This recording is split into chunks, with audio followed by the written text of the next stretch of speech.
முதல் வாசகம். தாம் தூயவர் ஆக்கியவர்களை ஒரே பலியினால் என்றென்றைக்கும் நிறைவுள்ளவர் ஆக்கினார். எபிரேயருக்கு எழுதப்பட்ட திருமுகத்திலிருந்து வாசகம். அதிகாரம் 10, இறைவசனங்கள் 11 முதல் 18.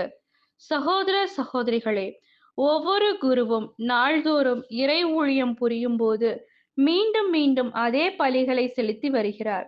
அவையோ பாவங்களை ஒருபோதும் போக்க இயலாதவை. ஆனால் இவர் ஒரே பலியை பாவங்களுக்காக என்றென்றைக்கும் என செலுத்திவிட்டு கடவுளின் வலப்பக்கத்தில் அமர்ந்துள்ளார். அங்கே தம் பகைவர் தமக்கு கால்மணை ஆக்கப்படும் வரை காத்திருக்கிறார். தாம் தூயவர் ஆக்கியவர்களை ஒரே பலியினால் என்றென்றைக்கும் நிறைவுள்ளவர் ஆக்கினார்.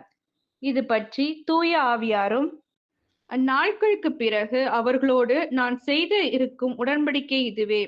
என் சட்டத்தை அவர்கள் உள்ளத்தில் பதிப்பேன், அதை அவர்களது இதயத்தில் எழுதி வைப்பேன் என்று நமக்கு சான்று பகர்கிறார். இவ்வாறு சொன்ன பின் அவர்களது தீச்செயலையும் அவர்களுடைய பாவங்களையும் இனிமேல் நினைவுகூர மாட்டேன் என்றும் கூறுகிறார். எனவே பாவ மன்னிப்பு கிடைத்த பின் பாவத்திற்கு கழுவாயாக செலுத்தும் பலிக்கு இடமே இல்லை. இது ஆண்டவரின் அருள்வாக்கு. இறைவா மக்கு நன்றி. நற்செய்தி வாசகம். விதைப்பவர் ஒருவர் விதைக்கச் சென்றார். மார்க் எழுதிய தூய நற்செய்தியிலிருந்து வாசகம். அதிகாரம் 4, இறைவசனங்கள் 1 முதல் 20. அக்காலத்தில் இயேசு மீண்டும் கடலோரத்தில் கற்பிக்கத் தொடங்கினார். மாபெரும் மக்கள் கூட்டம் அவரிடம் ஒன்று கூடி வர அவர் கடலில் நின்ற ஒரு படகில் ஏறி அமர்ந்தார். திரண்டிருந்த மக்கள் அனைவரும் கடற்கரையில் இருந்தனர். அவர் உவமைகள் வாயிலாக பலவற்றை அவர்களுக்கு கற்பித்தார். அவர் அவர்களுக்கு கற்பித்தது, இதோ கேளுங்கள். விதைப்பவர் ஒருவர் விதைக்கச் சென்றார். அவர் விதைக்கும் பொழுது சில விதைகள் வழியோரம் விழுந்தன. பறவைகள் வந்து அவற்றை விழுங்கிவிட்டன. வேறு சில விதைகள் மிகுதியாக மண்ணில்லா பாறை பகுதிகளில் விழுந்தன. அங்கே மண் ஆழமாக இல்லாததால் அவை விரைவில் முளைத்தன. ஆனால் கதிரவன் மேலே எழ அவை காய்ந்து வேறு இல்லாமையால் கருகி போயின. மற்றும் சில விதைகள் முச்செடிகளிடையே விழுந்தன. முச்செடிகள் வளர்ந்து அவற்றை நெருக்கிவிடவே அவை விளைச்சலை கொடுக்கவில்லை. ஆனால் இன்னும் சில விதைகள் நல்ல நிலத்தில் விழுந்தன. அவை முளைத்து வளர்ந்து சில 30 மடங்காகவும் சில 60 மடங்காகவும் சில 100 மடங்காகவும் விளைச்சலை கொடுத்தன. கேட்கச் செவியுள்ளோர் கேட்கட்டும்.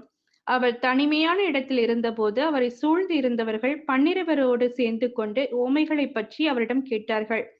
அதற்கு இயேசு அவர்களிடம், இறையாட்சியின் மறைபொருளை அறிய உங்களுக்கு கொடுத்து வைத்திருக்கிறது. புறம்பே இருக்கிறவர்களுக்கோ எல்லாம் உவமைகளாகவே இருக்கின்றன. எனவே அவர்கள் ஒருபோதும் மனம் மாறி மன்னிப்பு பெறாதபடி கண்ணால் தொடர்ந்து பார்த்தும் கண்டுகொள்ளாமலும் காதால் தொடர்ந்து கேட்டும் கருத்தில் கொள்ளாமலும் இருப்பார்கள் என்று கூறினார். மேலும் அவர் அவர்களை நோக்கி, இந்த உவமை உங்களுக்கு புரியவில்லையா? பின்பு எப்படி மற்ற உவமையெல்லாம் புரிந்து கொள்வீர்கள்? விதைப்பவர் இறைவார்த்தையை விதைக்கிறார். வழியோரம் விழுந்த விதைகளுக்கு ஒப்பானவர்கள் வார்த்தையை கேட்பார்கள்.